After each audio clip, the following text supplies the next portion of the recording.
You are listening to the Culture Builders podcast, the podcast giving you practical insights, tips, and tools on team culture and leadership, the leadership to help you create a high-performance culture. I'm JP Nurbin, a leadership coach, culture consultant, and the author of books like The Culture System and The Sports Parent Solution. You want to learn more? Head on over to tocculture.com. Now, today's Culture Builders is an article. You can get those also at tocculture.com. How to respond to losing. It's a lesson from Roger Federer. So in 2011, Roger Federer lost to Novak Djokovic in the U.S. Open for the second year in a row. Both times he held 2 match points in the fifth set. Now, for most competitors, this would be devastating. For Federer's coach, Paul Annacone, it was no exception. He was absolutely distraught. 4 hours after the match, though, he heads on over to Federer's hotel to check on him and debrief the loss, like most coaches would. Now, Annacone is still shaken, but he finds Federer laughing and playing with his kids on the floor, and he's a little confused. So he asks to talk privately to Federer. Now, once alone, Annacone expressed his dismay, wanting to process a loss, and Federer responds with this surprising calm. He says something like, "Yeah, I know, it's such a bummer. But, I've won a bunch of matches I should never have won. That stuff happens. Anyways, when's the next tournament?"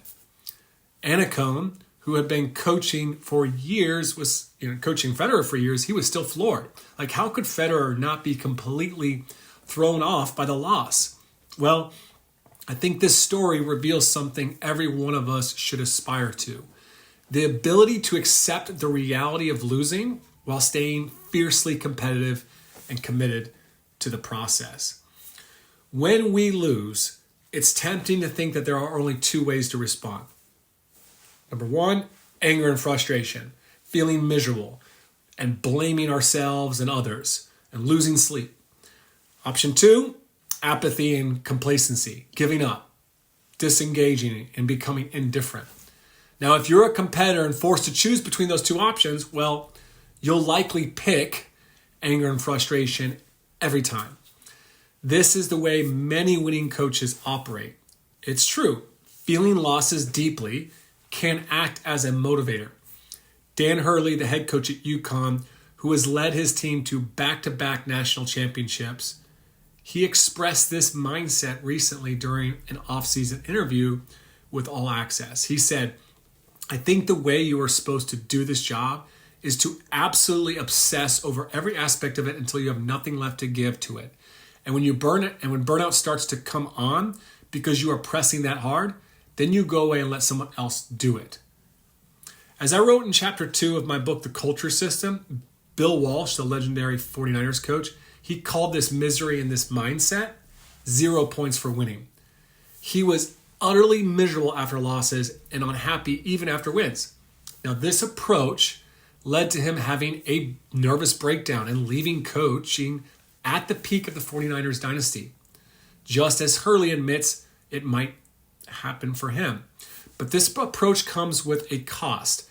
Like, the list of successful coaches like Walsh who retired with regret is very long. They realize they sacrificed way too much peace and joy and failed to enjoy the journey, all because of their inability to manage the lows of losing. Many claim it didn't have to be that way, but they fell into the tyranny of the or, thinking if they weren't miserable after loss, that they had grown complacent. Great performers like Federer, they show us there's another way. You can be a successful coach or leader without feeling every loss, the depths of your soul.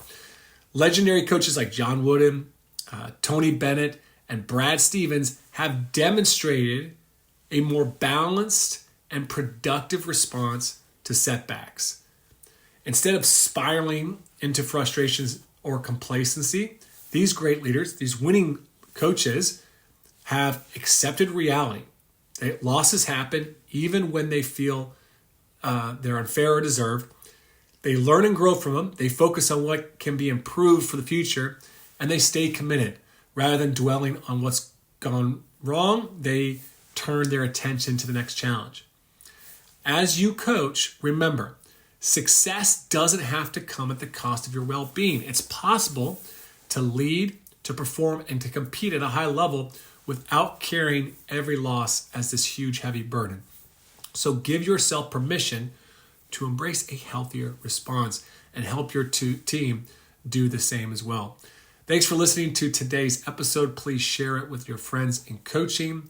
If you want to go deeper in your learning and your training, be sure to check out our Coach and Culture Certification Program at tocculture.com. It's way more than just some more information. It's a training program to be a transformational and high performance leader. Now, if you've been a follower of my work for some time, you might think, I don't need that. I kind of know it all already. I totally get that, but I would share that every leader that I have coached who has gone through the certification program, they've told me they wish they had done it sooner because it was that impactful for them. And these are people who talk to me nearly every week. You can also save right now 25% off your certification in all our online courses by using the coupon code Culture Builders. So just head on over to tocculture.com.